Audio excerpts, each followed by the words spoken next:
and welcome to Beams Auditorium in the Cedar Rapids Public Library in downtown Cedar Rapids.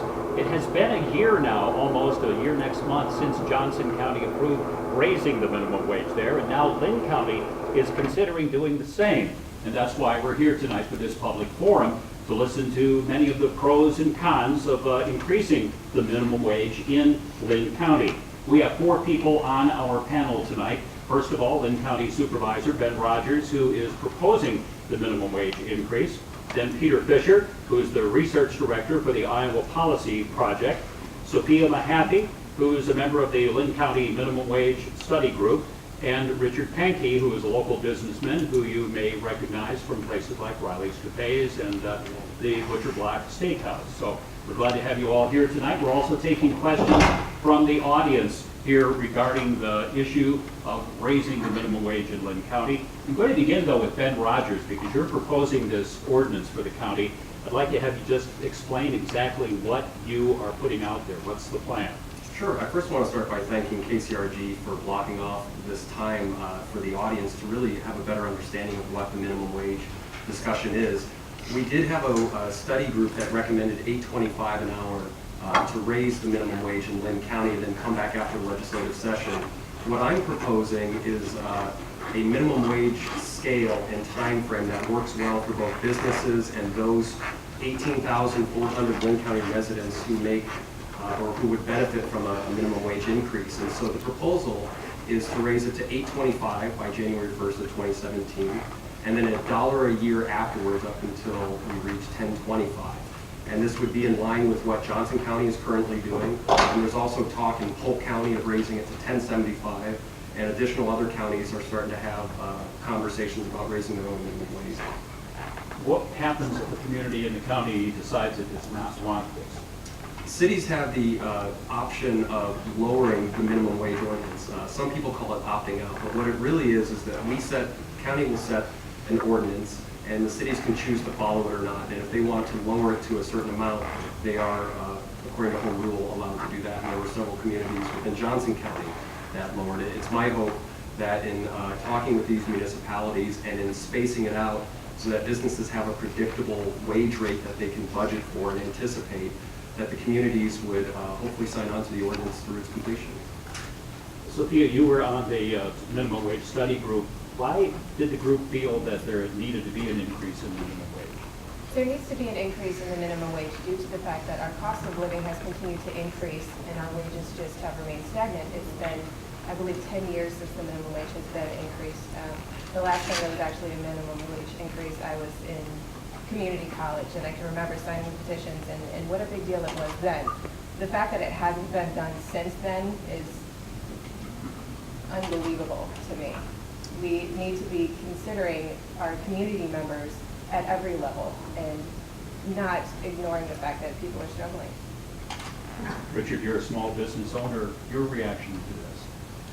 My thought is that the minimum wage is not really designed to be a living wage. That there are certainly other programs that can supplement that, that can assist families that are perhaps in need. And I've done a lot of thinking about this and research and looking into this over the last couple of days, and since Ben Rogers asked me to be a part of this panel. And my thought is that, and my perspective is really from the standpoint of the restaurants, that we have very few people that could be impacted by any increase in minimum wage, because most people make more than that. That our wait staff, it's true that they make $4.35 per hour, which is 60% of the minimum wage. However, their compensation comes primarily in tips. And I think to the person, everyone is very satisfied with what they make, and they know that the harder they work, that the more that they can please customers with their service, the better they are rewarded with tips. And that works well. And our cooks and are all above the minimum wage scale. So I have some mixed feelings about it, and just some thoughts in general I can share as we go on here about increasing minimum wage and whether or not it's really can be a disincentive for people to really work harder and try harder.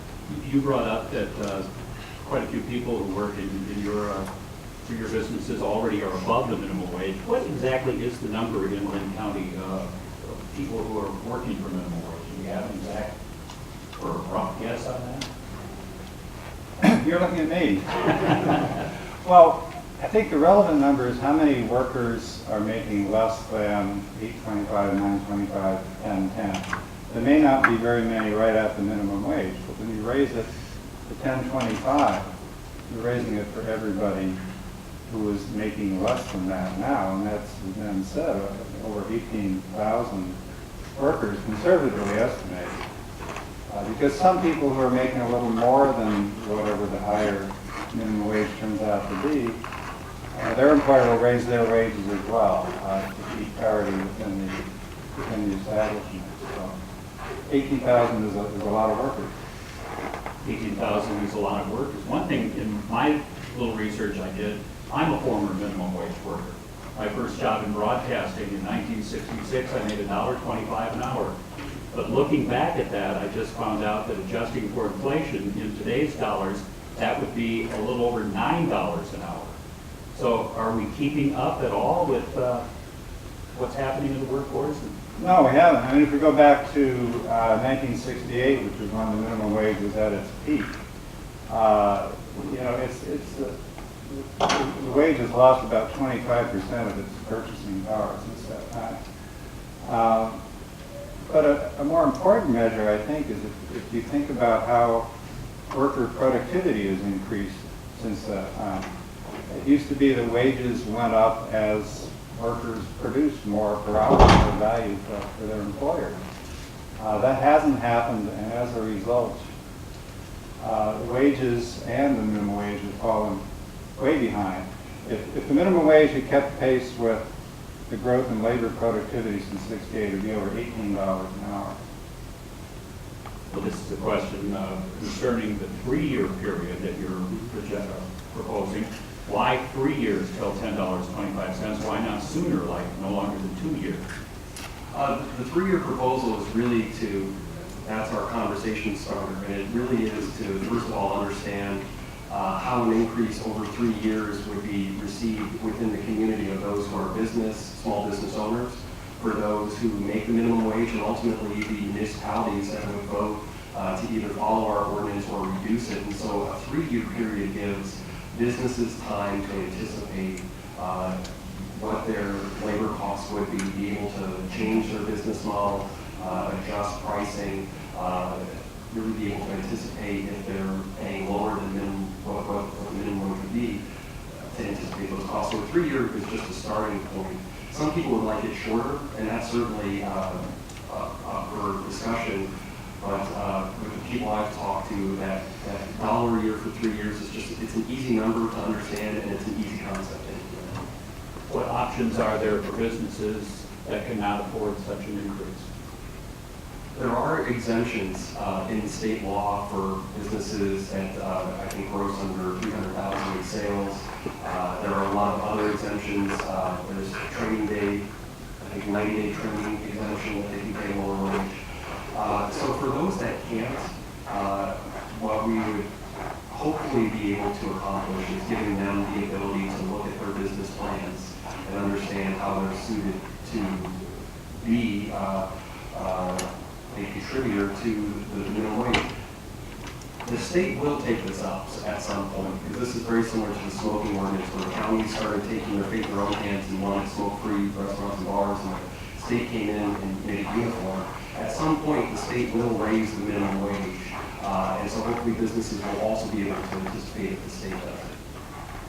Richard, as a small business owner, do you have any concerns about a kind of a ripple effect that the people who are already working for you, if the minimum wage goes up, they feel they need to get a boost in wages or boost in what they're earning as well? I do. We have about 200 people that work for our restaurant group. It's Riley's, Daisy's, Butcher Block, and Dairy Queen. And my concern is that if they hear about it and read about it, which they will, obviously, they say, well, where's my increase? Even though they may be making $10, $11, $12, $15 an hour or whatever it is, they'll say, well, I should get a bump up too because somebody else is going to be making more money. And with our particular restaurant group, we we have a payroll of about $155,000 a month that we pay out. That's to 200 people, many are part-time.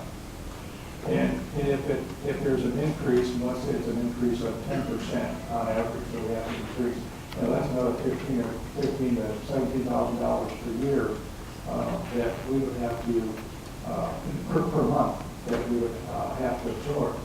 And we don't have that in the margins around the restaurant. The restaurant business is a pretty dicey business anyway. Ask many bankers, I'll tell you that. That's why they don't finance restaurants.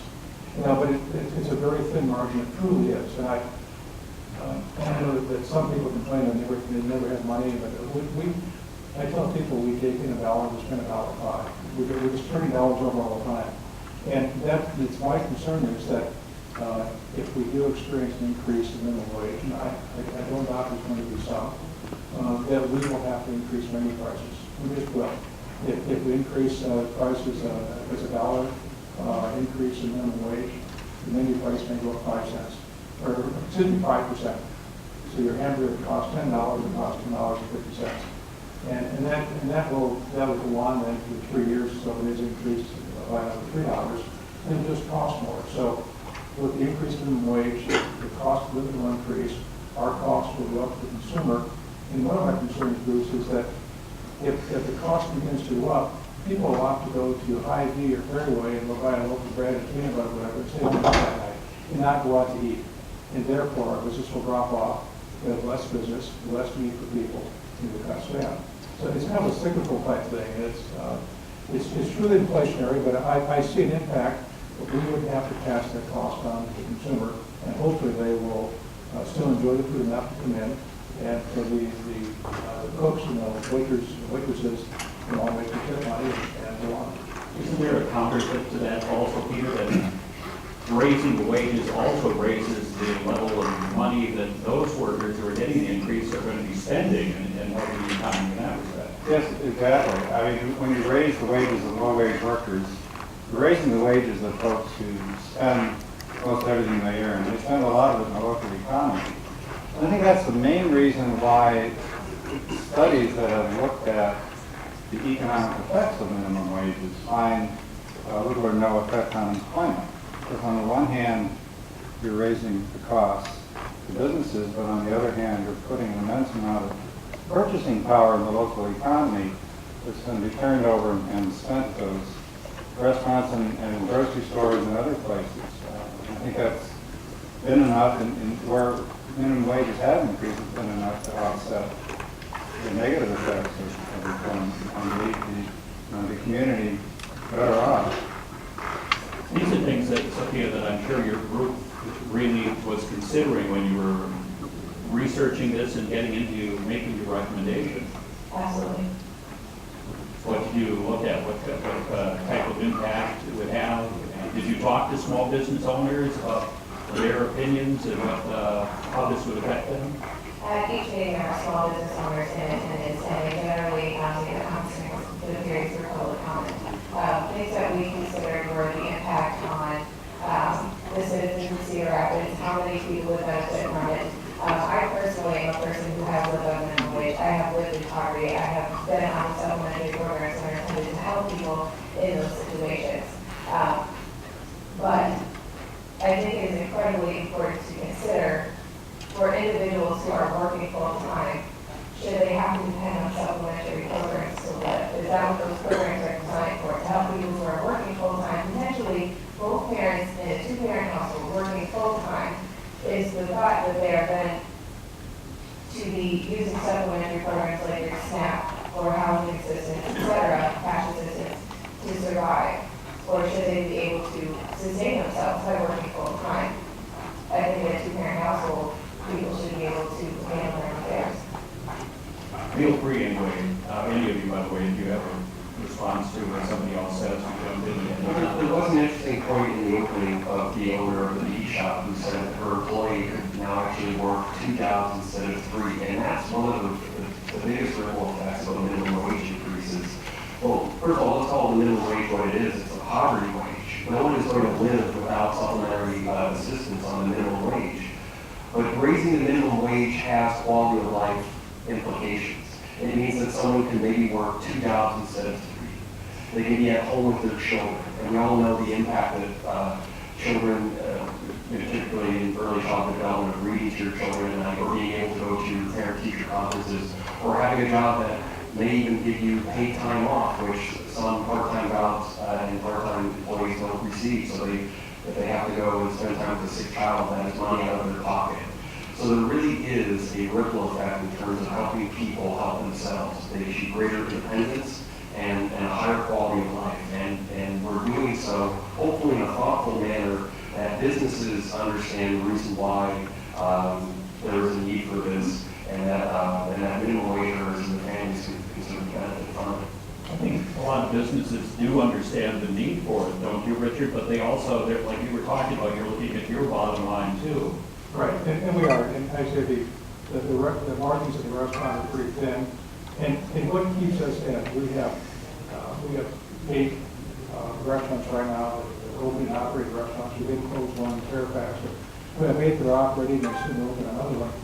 But what we see is that the people that come to work for us, they want to be there, they take pride, they have self-esteem, and they really enjoy what they're doing. And that shows, and if they do that, and if they have those self-esteem factors, then they will do well, and they're happy to stay there, and they're happy with what they make, because they can make money based on tips.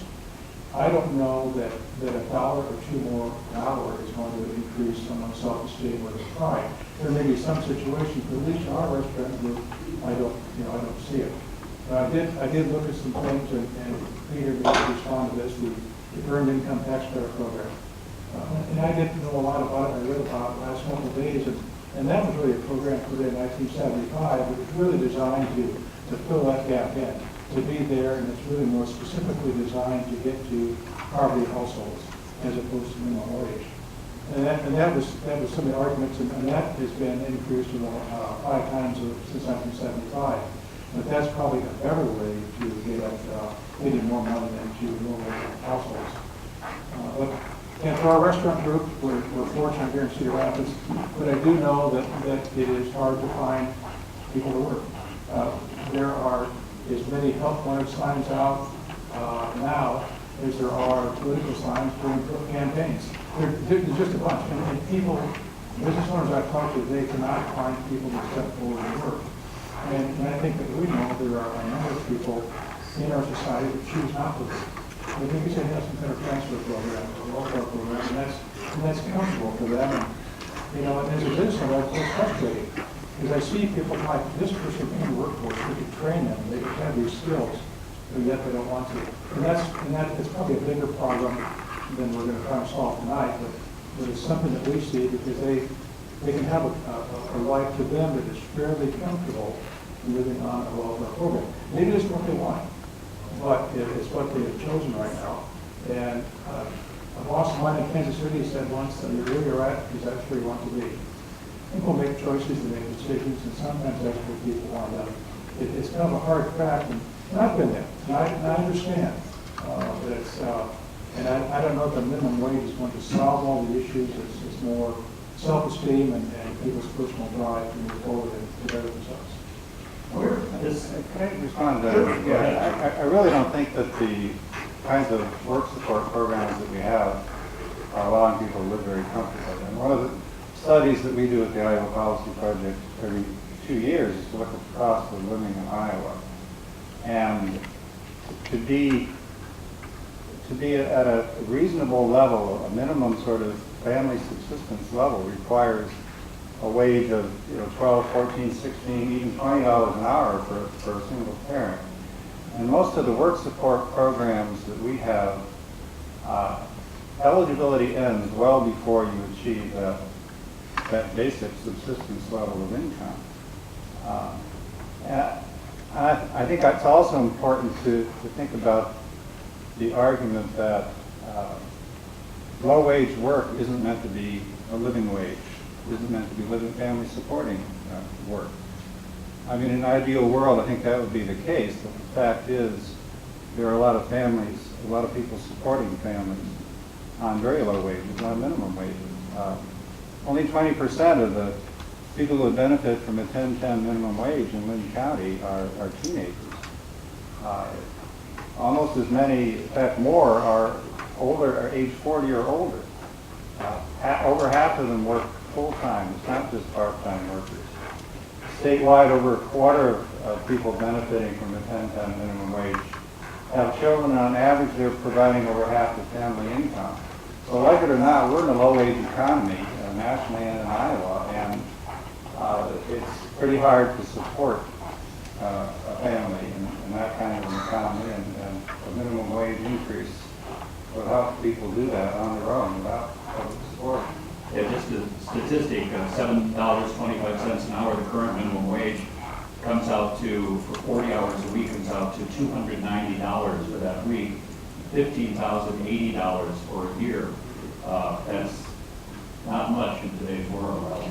And if you were to raise that to $1 more, so $8.25, that individual would be receiving $80 more for that pay period. So $80 can be the difference between the lights being on or off, your children having a little bit more food in their stomach or not. So these small increases that we see as a dollar have a magnifying effect on families that are just scraping by or just surviving.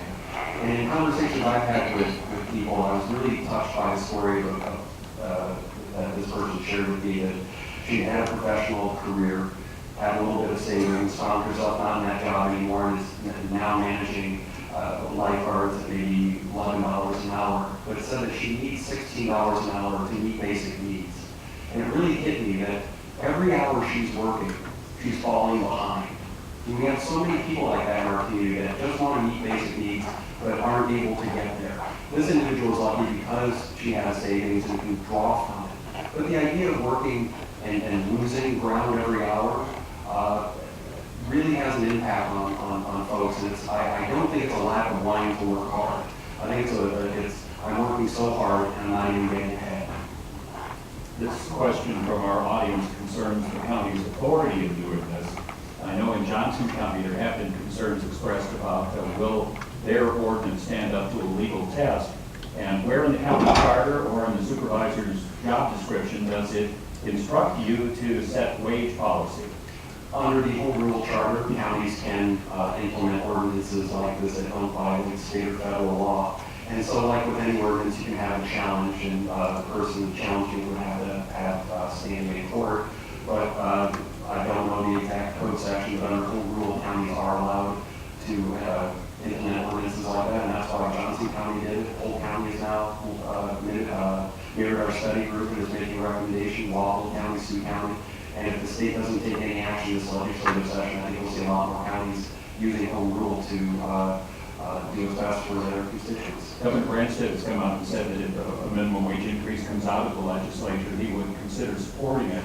It didn't happen this last session again. But as county by county by county by county keeps raising minimum wages all over, aren't we going to end up with a patchwork system of different wages? I mean, that's even got to be tough for businesses that are operating from one county to another. You know, one of the ways of having a uniform minimum wage is that you avoid that patchwork. And if I were a small business owner, if I was Richard or any other small business owner, I wouldn't want to have different wage rates in different labor sheds, or even different wage rates in different parts of the community in which you live. But the state has not taken action in 7 years, and this is, again, very similar to the smoking discussion where counties want to take upon themselves to do something. The state comes in and then makes it more uniform. So what I'm hoping is that communities within Linn County see the merit in helping working families, see the merit in paying a better wage that may make the difference between scrapping and surviving to just having a little bit more breathing room. And that we've learned from Johnson County that even though the wages have risen, that businesses aren't folding because of it. They're not laying off employees because of it, and that the midst of what a minimum wage can do to a community really is misdefined. So tell us a little bit more about the process you went through with your group in coming up with your recommendation. So we had very few meetings. I believe it was a total of 3 of our minimum wage study group. As the final meeting, a motion was made to make this recommendation and a vote was taken. In my opinion, that vote was hasty. I think that more thought and time should have gone into it. However, it did pass, and because the motion passed, that put an end to the study group. I think that was really unfortunate because I think that this deserved a lot more attention than it was actually given to it at the time. I think more time should have gone by and more voices should have been heard. So I'm hopeful that we'll be able to do that at this point. What type of voices were you, I mean, you touched on that a little bit earlier, but who were you listening to? Well, individuals that came to those meetings were public officials. There were individuals that worked for agencies in the community. We had actually individuals come from agencies in other communities even. What I really would have liked to have seen was an opportunity for someone who is currently living, struggling to make ends meet day to day, to be able to come and share their story and to get more stories like that and hear more from community members about how they really feel about raising the minimum wage. Peter, what are we looking at in this country right now? We talk about federal minimum wage, and I know there are people who say the federal government should not be involved with this, it should be state by state. Now we're getting down to county by county. Can you get any lower? Well, we're in the minority. In fact, there's 29 states now have a minimum wage higher than the federal. And because other state governments like Iowa have not acted, there's now at least 33 cities and counties that have local minimum wage ordinances. And that number continues to grow as time goes on. The federal government isn't doing anything, the state government isn't doing anything. This question is, rather than make the minimum wage a specific amount, why not make it a percentage of the median household income? Good idea. Tying it to the median wage, actually, because it lifts everyone up as wages in the community rise. I don't know of any place that's actually done that. You blanched down there, Richard. Yeah, it's probably a good idea. And I obviously, if the county or the state votes to increase it, we will obviously comply. And I talk to our staff in our restaurants, and I encourage them to go out and to do more with the customers, to make sure that they're happy that they come back, that there's more footsteps in the door, and to that. And I said, go make money and have fun. Just act like this business is yours. Now, and so to that point, Bruce, I think it'd be great that if every wait staff in our restaurants made $95,000. It'd be wonderful. They go out and they buy a new car, but they can do all these things. It's not in the cards in our restaurant business, at least in the competitive nature we're in because of prices. We have new restaurants open virtually every week. They're competing for our customers and they're competing for our staff. And so it is a tough battle out there. But Peter's point, I think, is good. That there was something that, and we would support it. We obviously would support it. We'll just ask our customers to support us to understand why your eggs go from $7.50 to $9.50. You got to get it like we do. And because if our cost of food goes up, then our cost to the customer goes up. Labor is about 1/3 of our cost in our restaurants. And the one factor we can have some control over is the cost of labor. And it's not so much pinching somebody down what they make per hour, it's how many staff hours they have to cover a certain shift. If the business drops off, they're going to let people go home early, or you can get off the clock now. And that is so important. And if we don't keep track of that, the labor will truly eat us up just like that. And then all of the profit for the day is gone. It just is. And we're expected to keep doors open and pay a line and pay a bit American. And today, as a small business owner, I was faced with the fact that a restaurant at Riley's on Centerport Road had air conditioner go out. That's $3,000 I'll spend tomorrow morning. It's like, it is what it is, but that's part of owning a business. It's part of the small business deal. And as I've talked to small business owners, particularly that are a little more in service, is that they're very concerned because they do have some minimum wage workers working for them. So we don't know that if we experience this increase, that people will come back for that service. We definitely see a tail off in our business because of it. it is what it is. It's got to be fair to the people that are working there, but they are really concerned. They have a pretty substantial capital investment in their infrastructure to run their business. It depends on a lot of people, the entry-level people, unskilled positions, that, I don't know. I mean, will our customers pay them? And they might. And I think that's back to the point, Ben, too, if there's an increase, it's not too rapid. If you increased it more than $1, coming out in January, I think it will have a ripple effect that will be negative for a lot of businesses in the community. I think one thing you're talking about, a sudden expense like the air conditioner at the one restaurant that you have, what we're seeing here within the Cedar Rapids School District, for example, it seems like more and more kids every year are on free and reduced lunches. And that to me is an indication that we have a lot of people out there who are really, really struggling. And I know some of them are on the minimum wage, so this is what you're trying to help, right? Right, and just as he may experience a $3,000 air conditioner breaking down his business, a person who is literally surviving and has their transmission go up, or they get 2 flat tires, are always 1 or 2 expenses away from not being able to eat or to pay a line on an American. So the business experience also translates to minimum wage worker who they don't want those big expenses, and when it hits them significantly hard. And I used to be in Big Brothers Big Sisters program at Polk Elementary, which has the highest free and reduced lunch in the school district, and you would see kids not coming to school dressed properly for the weather. They had people whose job it was, if a child was not in class, to call the parents or to call the house to see if they could go pick up the child. And a lot of times, children were kept home from school so they could look after their siblings so the parent could go to work. And so there are real life stories of people who have to make these kind of decisions that they can't afford daycare, so they're keeping their kids home from school, and the school's going to pick them up so that they don't have an excuse for not being in the classroom. So are we going to solve this? Are we going to bring people out of poverty? No. But if we can create a little bit better quality of life and a little greater independence where people don't have to rely solely or exclusively on either the charity of others or public assistance, I think that that's a benefit to the entire community. Through the history of the minimum wage, what has the impact on, say, employment levels and happened when the minimum wage has been raised?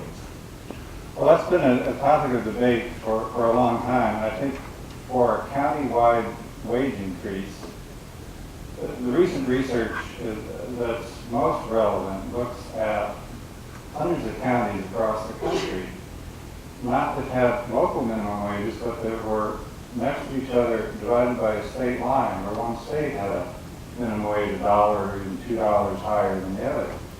So these studies looked over time, over a long period of time, hundreds of counties with different, right next to each other with different minimum wages, and could find no effect of these kinds of differences, even much as $2 or $3 an hour on employment. The county with the higher minimum wage did not seem to suffer job losses because they were in the state with the higher minimum wage. Of course, a figure like that is easy to see unless you're the one who lost your job. Then, of course, you're the one who's really, really feeling the impact of it too. So. Absolutely, but if employment in the economy overall has held up or even increased because of the increase in demand, there are other jobs out there. Since question on the economic impact again, some of these we touched a little bit on already, so we might repeat a little bit. But since 1938, the minimum wage has been raised 22 times without any adverse effects on our GDP. Why would it impact our economy now? Kind of what we were just talking about. It is, I think, yeah, I think it's pretty much the same. We're talking about national increases. But I think what we're talking about is a local ordinance, and I think the same thing would apply. That's what local research shows with modest, moderate increases in the minimum wage. Is this becoming more common across the country that county is being considered on a county level? I know there have been some major cities. San Francisco comes to mind immediately that raised it, and some others. But Is it happening more and more in the county level? There are quite a few counties. A number of counties have followed the lead of the major cities in the county. Santa Fe, for example. I don't know the name of the county. There are a handful of counties across the country. Yeah. Well, what happens then if the county passes the ordinance raising the minimum wage in this three-step program, and all the communities in the county say they pass their own ordinance? Basically, you said it's not exactly opting out of it, but yet worming out of it, we'll put it that way. They're lowering it to a level that they feel is appropriate, but worming out sounds good too. But here's what would happen. We would have, councils could obviously choose to lower it. Future councils could choose to raise it. My hope would be through collaboration and partnership, we wouldn't have these different wage rates.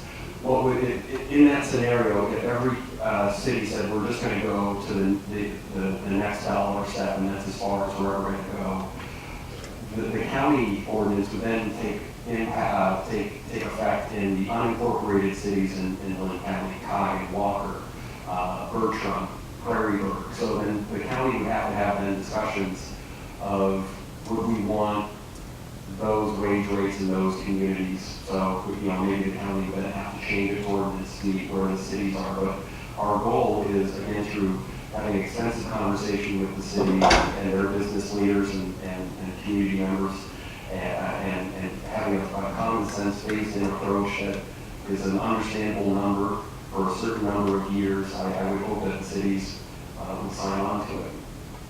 This questioner asks, Cedar Rapids has a slogan that it's open for business. Also, many local communities grant lucrative tips, tax increment financing, and also there are tax incentives that are given to businesses that come into communities all the time, to companies and developers. He says, or she, isn't it time to share with workers? Yes. Right. We're taught not to ask yes or no questions. Communities, a lot of our communities here do what they can to either help a business expand or create a new business or keep it from moving to a different part of the country. And so they do offer these tax increment financing, they offer them economic development dollars, and communities really will either not fight with each other, but they'll compete with each other and really try and offer the best to keep them in the community. I would hope that the city councils would give workers the exact same consideration, and that they would be sort of tripping over themselves to make sure that they're doing whatever they can that's not going to put businesses out of business, but at the same time helping workers. So when they're giving tax breaks to Terex or giving them cash for office leases, that's good for that corporation. I would hope that city councils and when they're going and trying to recruit businesses would be doing exactly the same for low-income wage earners. This question, we touched on the legality of this, but I think this is more of a moral question. Why do you think you have the right to tell businesses how to run their businesses? Well, I don't feel I'm telling them how to run their business, but when the state sets a rate that hasn't been touched in 7 years, and we have people who are not even making basic needs, and I sit at the intersection of policy making and human service delivery, and I see every year the need is going up and the dollars are going down for mental health care, disability services, rental assistance, medication assistance, jail diversion, job training. At some point, I'm not telling business what to do, but I am trying to help individuals who are really struggling and relying on public assistance that are all of our tax dollars. And so we pay for a low-wage society whether we like it or not. We pay for it in higher healthcare costs. We pay for it in lack of civic involvement. We pay for it in public assistance. We pay for it when people aren't able to have a better quality of life. So it's not a right. I'm not telling someone this is how you must run your business, but setting a wage rate that at least would help people better help themselves. And if I may, I'd really like to reiterate, because I think it bears repeating, that there's nothing comfortable about living on the edge. There's nothing comfortable about being that close to catastrophe all of the time. And this is not about incentivizing complacence or sloth. It's really about acknowledging the fact that here in our very own community, in most of the schools, half of the kids qualify for free and reduced price lunch, and there are systemic issues that are causing this to be the case. And we really have to take a look at, are we taking care of the workers in this area? Are you willing to share a little bit about what you went through on minimum wage? Sure. I am a person who was a single mother in my teens. So another thing that keeps coming out that I keep hearing about is, well, they're just jobs for teenagers. Well, just teenagers may be contributing to a family, not only single mothers, but perhaps they're contributing to the overall wealth of their home, which, I call it wealth, but really it's just subsistence. I'm a person who I used all of the programs that I could in order to survive and to take care of my children and change my circumstance. So while I currently am someone who is no longer in poverty, I can absolutely say with certainty that I am absolutely willing to pay 50 cents more for a burger if I know that somebody else gets to go to their son's little league game, or gets to go to a parent-teacher conference, or gets to buy their kids something for Christmas and doesn't have to go to Dollar General to do it. That's a great point, because as I was thinking about this Bruce a little earlier, and to your point, that in our restaurants, the customers develop a rapport and relationship with the staff, and they do. They're friends, and they come in and they want to support that person, and they care about them, ask about their kids and their family and so forth. And that's what's really neat about our restaurants. It may not be that way in every other service industry, but particularly if it's a faceless person back in doing a church someplace, and they never see that person. In the restaurants they do, and they get that, and that's a really important thing. And to that point, I believe that our customers will pay extra 50 cents, whatever it is, because they know that he or she needs it, and they're going to take care of business. And we have a lot of single moms that work for us, but they're happy. They have good self-esteem. They're content with where they're working. Do they want to make more? Yes, some do. And some say, no, I'm good. I want to have somebody else take my shift. So, and maybe it's not for those who are in Little League. It's like, I've had enough. So many people work for us that I'm comfortable with where I am, and I'm working as much as I want to. When I go out with my friends to do this, to do that. But in some cases, we have some that will take every hour they can get. And they pick up shifts here and there. And then we applaud that. We love to do that. And that's great. And because they have the desire to support the family that really do. It does make a difference. But it's also something, too, that perhaps the parents have talked about. Self-worth, self-respect, self-reliance. And it's things that are really, really important. Back to the point that if we have a segment of society that doesn't want to work, those tend to street corner and do nothing, and we have to run welfare of some kind. That frustrates me because we could use that person in the restaurant someplace. They could learn a skill and learn a trade, and they could, not that you want to be a line cook, that's maybe not your end goal being, but they have some self-worth and self-respect. So there are some bigger issues here. It's not just a minimum wage issue, but some things I've talked about as a business owner that I see, but I appreciate the point, and we're welcome to our restaurants anytime. Would a higher minimum wage draw kind of what you're talking about with the attracting people in? Would it draw new talent to make us more competitive, or would it really be a detriment to new business? Again, we touched on some of this, but is it something that would attract people to come to Linn County? If I were a minimum wage earner and I was just getting by and I lived in some other county, I don't know as if I, first of all, could afford to move into Linn County with our cost of living. We have moderate to low income housing that starts at $600-700 a month in rent. I don't know if I would commute every day and lose money in gas, so I don't think that it necessarily creates a magnet. But certainly, we would hope that within different cities, that if they had different wage rates, that it wouldn't create too much of a disparity. But since our communities really do love each other, people would be free to move from different jobs to different jobs, but be able to live where they live. We do have to compete with the trains. Yeah. What support is the county able to give for education about the proposed change? I don't know if this goes to just the business people involved or everyone understanding why you're doing this. Well, certainly forums like this are incredibly valuable, and that's why I really, again, thank KCRG for taking time out of programming to do this.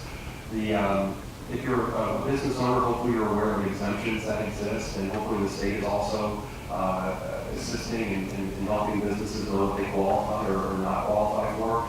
We are doing our best to communicate to the general public. Here's our ideas, and we would like to implement these, and they are free to attend our meetings, or if they're working and can't make it, and certainly communicating with us what their desires are. It's our goal that people understand this. We're not rushing through this. I would say that the experience in Johnson County was they tried to head off the state. They did it very quickly. They implemented it without a lot of discussion. Providers, particularly nonprofit providers, were not given a lot of time in which to amend their budgets when the first increase went in. So we are trying to be proactive, methodical, purposeful, and communicating to businesses, here's our ideas. It gives you plenty of time to hopefully anticipate what those change in labor costs would be. And certainly people can go on our website, link.org, to learn more about the ordinance and what we're proposing. Besides Sophia, has anyone on the panel lived on minimum wage?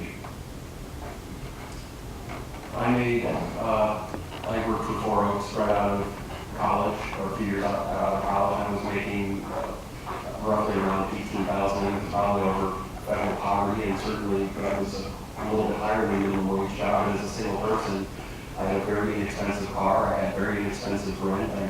I wore my clothes enough until they needed to be washed. They got washed. Didn't go out to eat. I mean, life was very basic, and I could not imagine making that amount of money and then having children depend on me for survival. And so, several jobs out of college supporting myself on less than $20,000 a year. I think, Bruce, that as a college person, I probably did. I may not have been aware at the time. But I will say this, that so many people talk today, a little tangent, they're covered up by student loans, which is really an issue. I never had student loans, including 7 years of college. And I did it because my wife opted not to go to school. She worked the entire time, and she supported it. We paid our way the entire time. And I took weekend jobs, evening jobs, probably some minimum wage jobs. And it was truly a get-by situation. And we had kids, and it was kind of still the same thing. But we had the work ethic. We tried hard. We didn't have much money, but we didn't really know any better. And it was okay. We tried to live within our means. So I probably did. But it's I appreciate too that it's tough for many individuals in that situation where they really want to provide for the family with a better life, and they're really struggling. And I can certainly sympathize with that. Yeah, I can relate to when I was on minimum wage back when I was in high school. I was still living at home, so I didn't have to worry about housing. I didn't really have to worry about clothing. I had my own car. I mean, it does affect you a little bit differently than it does so many people, especially if you end up with children in the household as well. It makes it a little difficult, I see. This question is, shouldn't wages be established based on skill set? Shouldn't we be discussing how do we increase individual skill sets through school/education/training? We increase our skill sets at the restaurants through training. Well, somebody may come in an entry-level position, or a person at butcher block. He started out, he's doing some prep things, just chopping lettuce and tomatoes and things like that. And my son tells him, look, if you do this well, you go up here and start to make sandwiches, you make more money. And you go up the next time, make more. You can really make more. And so he's showing, like, here it is. These guys behind you, they'll make twice what you make. But it's up to you, and you can learn from them. So we don't really have an elaborate training program, but it's the point that we try and offer that opportunity for them. And with the wait staff, and they make money at tips, said these 4 tables here, this is your business. You own this. Take care of this. Take care of the customers who come in here. And take care of an old guy like me that comes in that likes to have sugar and iced tea and wants to see straws on the floor. Just little things. Just all those things are so simple. And you'll find that you develop a report with that customer, and then they will tip handsomely. And they do. They do very, very well, the way staff work for restaurants. It's part of training. It's an attitude. But some people will take themselves out after a couple of weeks and like, I don't want to do it. It's not really me. But it's an inside job, that they need to have some self-esteem and care about themselves, and also when they're having a need to provide for someone else at home. I gotta do this, I need to make money, therefore I will do this, and I will do the best job to make the best money I can to take back to my family. Bruce, I think investing in our children's education is probably the single most important thing the state can do for the growth of the economy, but it's not an after the welfare of the well-being of the population, but it's not an either-or thing. We need to do that, we need to do a better job of it when we're funding education. But we also need to raise the minimum wage. This question asks, do you not fear that increasing the minimum wage would increase high school dropout rates, since most on minimum wage are high school students?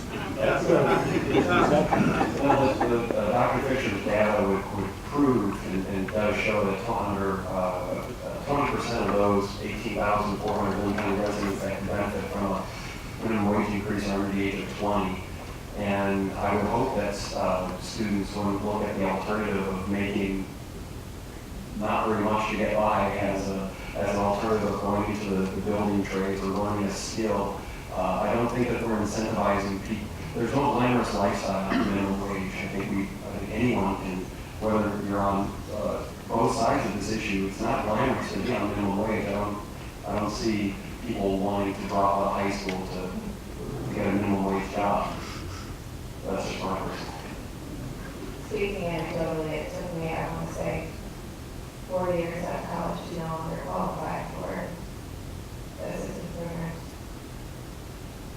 So it took me 4 years to get a job that actually paid enough that I didn't qualify for anymore. Well, that's surprising to me when I see the number of people who are graduating from college with huge loans, debt, and wind up working at a minimum wage job for a number of years. That happens too. I have student loans, and actually, when I was in college, and set up a payment plan and say, well, based on your income, you actually don't have to pay anything at this point because we determined that you're poverty as a college grade. One of the other really interesting issues that there are high schoolers is that you talk to community leaders, particularly those within the African American community, and we're trying to address issues of violence. And you ask them, what can I do? What can the community do to help at least start mitigating or understanding violence? And almost the number one answer is minimum wage, increase the minimum wage and get these kids jobs, keep them busy. This is far more than just paying people a certain amount of money.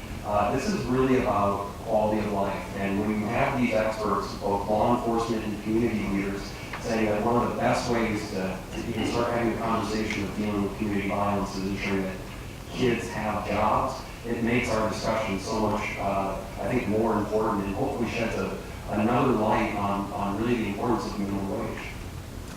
And it also increases the self-worth.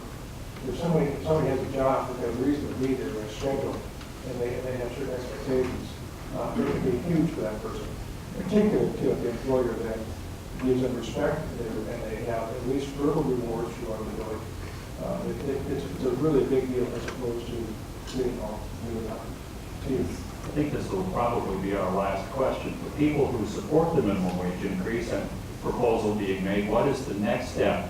Or how should constituents get the city council members on board with the proposal?